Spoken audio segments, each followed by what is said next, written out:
ನಮಸ್ಕಾರ. ಇವತ್ತು ನಮ್ಮ ಪ್ರತಿ ವರ್ಷದಂತೆ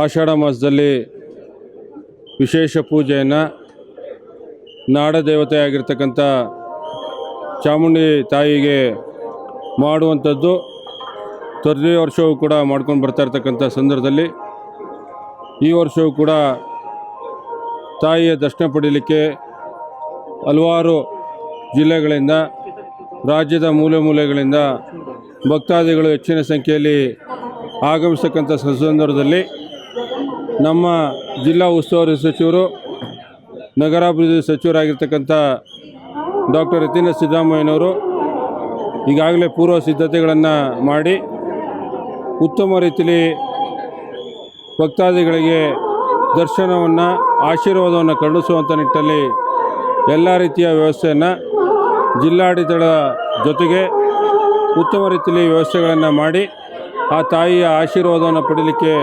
ವ್ಯವಸ್ಥೆಗಳನ್ನು ಮಾಡಿದ್ದಾರೆ. ನಾನು ಕೂಡ ಪ್ರತಿ ವರ್ಷವೂ ಕೂಡ ಆಷಾಢ ಮಾಸದಲ್ಲಿ ತಾಯಿಯ ದರ್ಶನ ಪಡೆಯುವಂಥದ್ದು ಚಿಕ್ಕ ವಯಸ್ಸಿನಿಂದ ಮಾಡ್ಕೊಂಡು ಬಂದಿದ್ದೇನೆ. ಅದರಂತೆ ಇವತ್ತು ತಾಯಿಯ ದರ್ಶನವನ್ನು ಚಾಮುಂಡಿ ತಾಯಿಯ ದರ್ಶನವನ್ನು ಮಾಡಿದ್ದೇನೆ. ನಾನೀ ಸಂದರ್ಭದಲ್ಲಿ ಸಮಸ್ತ ಜನರಿಗೆ, ನಮ್ಮ ಇಡೀ ರಾಜ್ಯದ ಸಮಸ್ತ ಜನರಿಗೆ ಸುಖ, ಶಾಂತಿ, ನೆಮ್ಮದಿ, ಆರೋಗ್ಯ ಎಲ್ಲವನ್ನು ಕೊಟ್ಟು ಕಾಪಾಡಲಿ ಅಂತೇಳಿ ನಾನು ಈ ಸಂದರ್ಭದಲ್ಲಿ ಪ್ರಾರ್ಥನೆ ಸಲ್ಲಿಸಿದ್ದೇನೆ.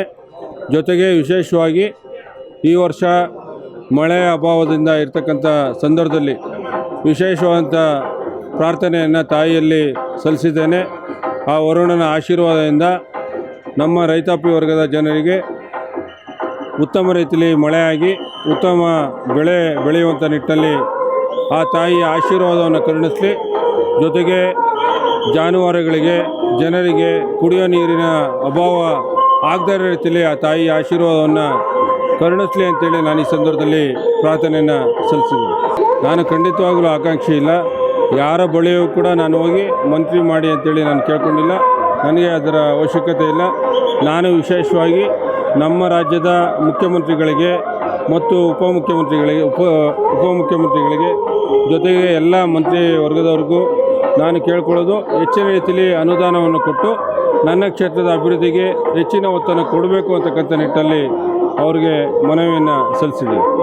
ಇವತ್ತು ನಮ್ಮ ಪಕ್ಷದ ಹೈಕಮಾಂಡ್ ಆಗಿರ್ತಕ್ಕಂಥ ನಮ್ಮ ಲೋಕಸಭೆಯ ವಿರೋಧ ಪಕ್ಷದ ನಾಯಕರಾಗಿರ್ತಕ್ಕಂಥ ರಾಹುಲ್ ಗಾಂಧೀಜಿಯವರ ಕನಸು ಮುಂದಿನ ಭವ್ಯ ಭಾರತವನ್ನು ನಿರ್ಮಾಣ ಮಾಡಬೇಕಾದ್ರೆ ಯುವ ಜನತೆಯ ಒಂದು ಸಹಕಾರ ಹೆಚ್ಚಿನ ರೀತಿಯಲ್ಲಿ ಇರಬೇಕು ಅಂತಕ್ಕಂಥ ನಿಟ್ಟಲ್ಲಿ ಅವರ ಆಸೆ ಇದೆ. ಆ ನಿಟ್ಟಿನಲ್ಲಿ ಯುವಕರಿಗೆ ಹೆಚ್ಚಿನ ಆದ್ಯತೆಯನ್ನು ಕೊಡಬೇಕು ಅಂತಕ್ಕಂಥ ನಿಟ್ಟಲ್ಲಿ ಚರ್ಚೆ ಆಗ್ತಾಯಿದೆ. ಅದೇನೇ ಚರ್ಚೆ ಆದರೂ ಕೂಡ ನಾನು ಈ ಭಾಗದಲ್ಲಿ ನಾವು ಯಾವತ್ತೂ ಕೂಡ ನಮ್ಮ ನಾಯಕರಾಗಿರ್ತಕ್ಕಂಥ ಸನ್ಮಾನ್ಯ ಸಿದ್ದರಾಮಯ್ಯ ಸಾಹೇಬರು ಅವರ ಏನು ಆಶೀರ್ವಾದದಿಂದ ನಾವೆಲ್ಲ ಬಂದಿದ್ದೇವೆ.